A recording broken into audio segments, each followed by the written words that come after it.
जय शनिदेव। जय शनिदेव जी। भैया एक सवाल था मेरा। जी। जैसे यूट्यूब पे आजकल हम देख रहे हैं बहुत सारे पॉडकास्ट वगैरह, तो हाँ। उसमें एक सवाल ये भी था। एक सीनियर ही थे, वो बता रहे थे कि अपने सर के पास पानी रख के नहीं सोना चाहिए, इससे नेगेटिव एनर्जी बहुत ज़्यादा अट्रैक्ट होती है, सपने गंदे आते हैं। तो इसमें क्या है, मतलब क्या सच्चाई, कितनी सच्चाई है इस नहीं, बात में? देखो भैया, ऐसा है, बताने के लिए तो कुछ भी बताया जा सकता है क्योंकि बोलने के पैसे नहीं लगते। एक बात तो ये भाई, मान लीजिए आप किसी भी विषय पर कोई भी अपना पॉइंट रख रहे हैं, अपनी बात रख रहे हैं, उस तथ्य को रख रहे हैं, तो बोलने के लिए तो कुछ भी बोलते चले जाओ और आपकी बात जो लोग आपसे जुड़े हैं वो सुनेंगे भी। लेकिन मैं इस विषय को थोड़ा सा वाइड करना चाह रहा हूँ कि अगर मान ले जाए सिर के पास, मतलब या चारपाई के पास में जल रखने से, पानी रख के सोने से नेगेटिविटी आ रही होती, तो जो हमारे बड़े बुजुर्ग आज से पिछले कुछ वर्षों से जो गांवों की प्रथा रही है या शहरों में भी सही, जो चारपाई के पास में, बिस्तर के पास में अपने एक लोटा जल का भर के या फिर जग वगैरह भर के या कोई भी ऐसा पात्र जिसमें जल रखा जा सकता हो, उसको ढक के रखते थे कि रात में जो है अगर आँख खुलती है, प्यास लगती है तो हम पानी पी सकें। कई बार तो मटका ही रखा रहता था पास में कि भाई अगर प्यास लगती है तो पी लेंगे, उसको ढक कर रखते थे इस तरीके से। तो ये तो एक बेवजह आडंबर फैलाने की स्थिति है कि पानी रखोगे तो वहां से नकारात्मक ऊर्जा आ जाएगी। ये बात मैं मानता हूं। इस विषय में बस इतना मान सकता हूं कि पहले तो ये जान लो कि नकारात्मक ऊर्जा की खुराक क्या है। नकारात्मक ऊर्जा के रूप में अगर मैं प्रेत की बात करता हूं तो प्रेत जो है डायरेक्ट इस तरीके के पानी का भोग नहीं करता। वो जैसे किसी भी जानवर की जीभ पे बैठ के नाली का पानी पिएगा, दीवारों की खार चाटता है वो, ठीक है। उसका जो वॉशरूम और जो मल एक की जो जगह होती है, वहां से जो एक तरीके की बदबू उत्पन्न होती है, दुर्गंध उत्पन्न होती है, उसको वो ग्रहण करता है। ऐसे किसी के शरीरों में जब अंदर घुस जाता है तो वो उनके शरीर में घुस के उसकी जिह्वा का इस्तेमाल करके, उसकी बुद्धि का इस्तेमाल करके जो वो आदमी खाता है उसी के खाने का स्वाद वो ग्रहण करता है। तो शरीर के अंदर की स्थिति तो ये है। लेकिन इसमें ये नहीं कहा जा सकता कि सिर के किनारे या शरीर के आसपास सोते समय बिस्तर के पास में जल रखते हैं तो नकारात्मक ऊर्जा आती है। कोई बाई चांस ऐसा प्रभाव पड़ सकता है कि जल आपने ऐसे उगड़ा हुआ रख दिया, उसके ऊपर कोई रखा ढका नहीं है उसको, तो कई बार कोई चीज आकर्षित उसको कर सकती है कि जैसे नकारात्मक ऊर्जा आपके घर में है, कोई करे कराई की समस्या चल रही है, तो वो उसको ग्रहण करने की क्षमता, ग्रहण करने के जो चक्कर में वो आपको छू सकती है, आपके शरीर के आसपास घूमती हुई महसूस हो सकती है, आपका झटका लग के चौंक के आंखें खुल सकती हैं। ऐसे तो आपको घबराहट बन सकती है, उसमें किसी का अपने शरीर के आसपास होने का आपको एहसास हो सकता है। लेकिन ये शरीर के आसपास या बिस्तर के आसपास जल रख के सोने से नकारात्मक ऊर्जा आती है, ये कदापि सत्य नहीं है। और अगर ऐसा होता तो ये प्रथा, इतने परंपरा इतने पुराने समय से कभी भी नहीं चली आ रही होती।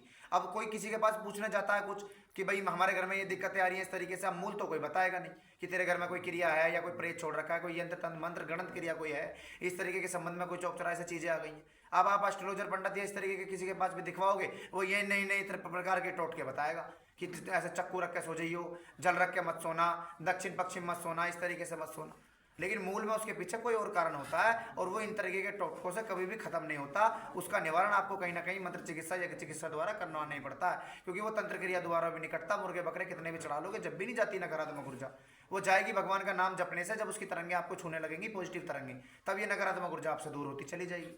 तो पानी का जो विषय है, ये मैं इसको नहीं बताता कि भाई पानी रख के सो रहे हो तो नकारात्मक ऊर्जा आ जाएगी। फिर तो आदमी अपने पास बोतल रख के नहीं सोते, सब रात में प्यास लगेगी तो पी लेंगे भाई, ऐसा तो कुछ भी नहीं है इस वाले मामले में।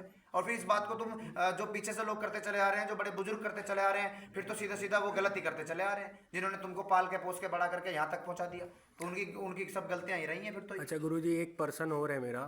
हाँ। जैसे ऐसा और सुना है मैंने, रात को तालाब के किनारे नहीं जाना चाहिए। देखो, इस वाले विषय पे मैं मानता हूँ कि पोखर तालाब ये खिदर से संबंधित रखता है, इसको वैसे तंत्र की भाषा में खिदर बोला जाता है।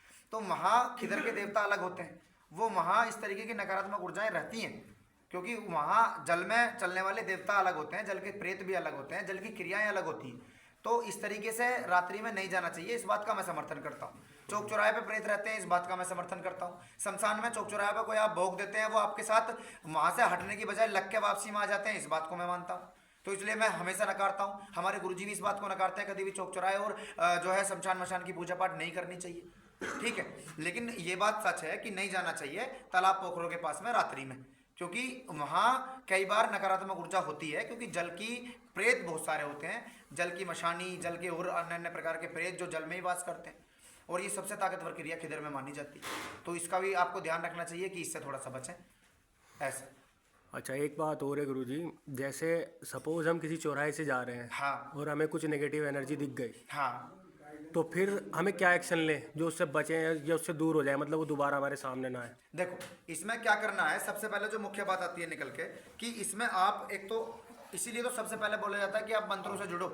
तो जब आप मंत्रों से जुड़ रहे होते हैं तो आप उच्चारण कर रहे होते हैं मंत्र जप का, चलते फिरते ओम नमः शिवाय ओम का, ओम हम पवनंदनाय स्वाहा ओम का, कोई माता को मानता ओम तुम दुर्गाय नमः ओम का। तो अगर आप मंत्रों का जप का उच्चारण लगातार करते चले आ रहे हैं तो पहली बात, वो एनर्जी तुम्हें दिख तो सकती है पर तुम पे इफेक्ट नहीं करेगी।